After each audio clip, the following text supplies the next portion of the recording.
A very wonderful evening, beautiful people. So, welcome to today's class. Today's class will be making a hairband. Yes, a hairband is what we are going to be making today.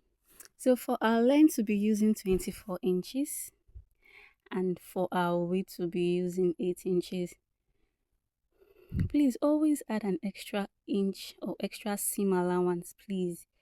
We can make yours 8.5 or 9 so that after hemming it you would not get a reduction in the width. This other fabric still the same thing. I had already pre-cut them.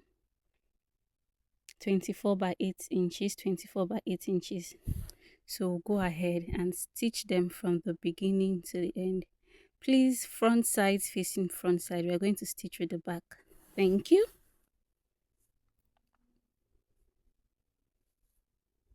Stitch them all the way down.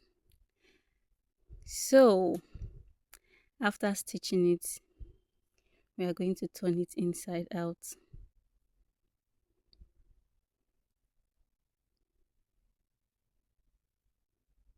Turn them inside out. Do the same for the other one.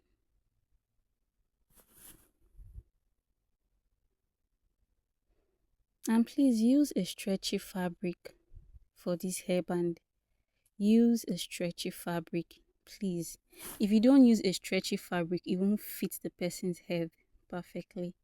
So the part where we have our stitch is going to face up, just like this. Same thing for the other one, both of them facing the right side, the wrong side rather. So now we are going to, you can see mine is not up to 4 anymore because I used exactly 8 inches. So please, like I stated earlier, always add half or 1 inch. So we'll go over to find the midpoint. Align them properly, please. They should be equal. If you have any excess, you can trim it off. So go ahead and look for the middle. Remember, we are working with length 24. So the middle is going to be 12. Go ahead and mark out 12. I'm very sorry my chalk wasn't showing clearly. But when you're doing your practical, you see it clearly and you understand it better. So go ahead and mark 12 inches at the middle for both of them. Just like this. So what are we going to do next? Yes, we're going to get our thread and needle. Our hand thread and needle. We are going to be making a very loose stitch across that middle part because we want to draw gathers on it. So go ahead. Remember I said a very loose stitch with our thread and needle to enable us draw gathers. So just go ahead and do it like this. For someone who doesn't have a sewing machine, you can also use your needle and thread. You would achieve this. The only thing is that it's going to take a longer time, but you're going to achieve this result. So we're going to draw it to make sure it's tight. If you're still not okay with how tight it is, you can go ahead and tie it around just like I did.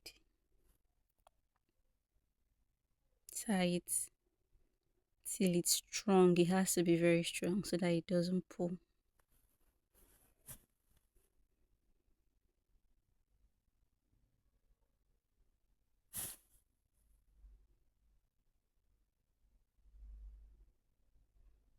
I went ahead to tie mine very tight too, very tight.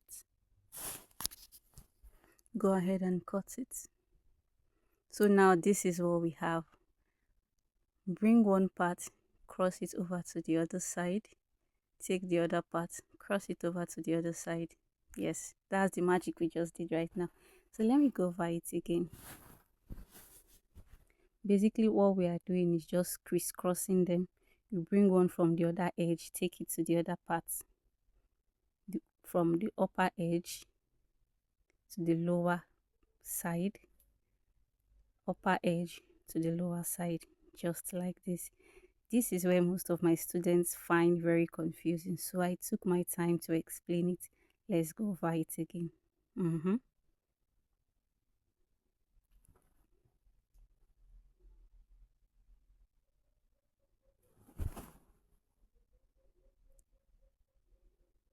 That was how it was initially.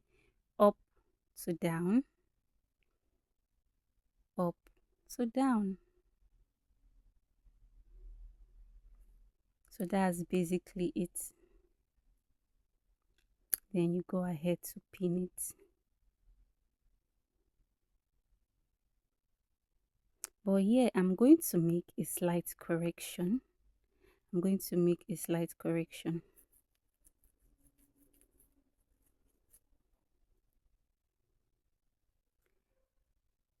You might be wondering, what's the correction? It's a very slight correction, nothing serious. We got it up to this point, but please, when doing yours, the front side, the side we had the stitches are to face up. This is what I mean. The part we stitch initially should face up. Then the smooth sides should be facing each other. The smooth sides that have no stitch should face each other, while the part that have stitches is going to face up and the other part is going to face down. The smooth side should be in the middle, very important.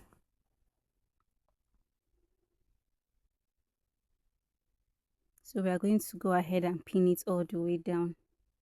We are pinning it so that it doesn't shift. Lycra material is very stretchy and it shifts a lot. If you're not careful, one part is going to be longer than the other part when you're done sewing. And you'll be like, well, initially they were equal. So you have to pin it down just like this, just so that it doesn't shift. Pin it.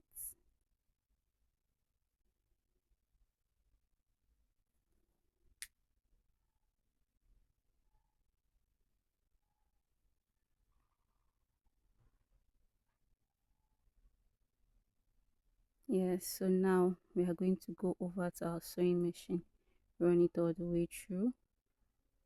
From the middle, run it all the way through down as well. So yeah, this is it, the part that we pinned, our smooth sides facing each other. Please always back stitch or double stitch to hold the edges firm, or else it's going to lose. Double stitch. And please, as you're sewing across the lines, remember to take off your pin. I had a situation one day whereby I forgot to take off my pin. After placing the cap on my head, oh, you know the rest of the story. Just in case it is your customer that you're giving it to, please, even if it is yourself, please, as you're sewing across, just gently pull out your pin. So when you get to that midpoint, watch very carefully, please. I also had to back stitch just to make sure it is held tightly together. Then the other midpoint, close it, run all the way through. Please always back stitch when you're sewing.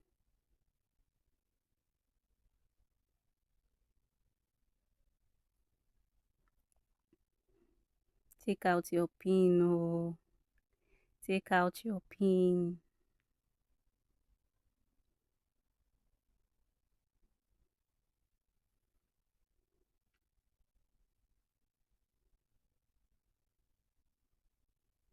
All the way down. Remember to back stitch.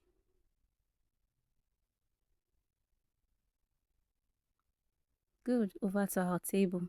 Let's see our results. So this is it. 3 lines facing back, 1, 2, 3.